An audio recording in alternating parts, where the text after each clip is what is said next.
संकटनाशन गणेशस्तोत्रं। नारद उवाच प्रणम्य शिरसा देवं गौरीपुत्रं विनायकं भक्तावासं स्मरेन्नित्यम् आयुः कामार्थसिद्धये।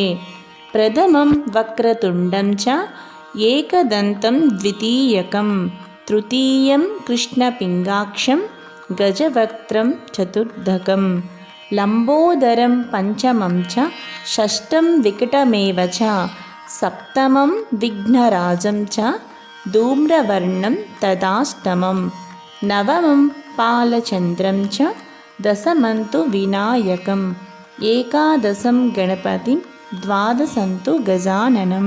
द्वादशैतानि नामानि त्रिसन्ध्यः पठेन्नरः न च विघ्नभयं तस्य सर्वसिद्धिकरं प्रभो। विद्यार्थी लभते विद्यां धनार्थी लभते धनं पुत्रार्थी लभते पुत्रान् मोक्षार्थी लभते गतिं। जपेत् गणपतिं स्तोत्रं षड्भिर्मासैः फलं लभेत् संवत्सरेण सिद्धिं च लभते नात्र संशयः।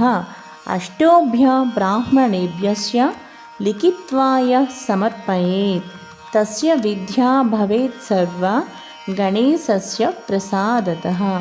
इति श्री नारदपुराणे संकटनाशन गणेशस्तोत्रं सम्पूर्णम्।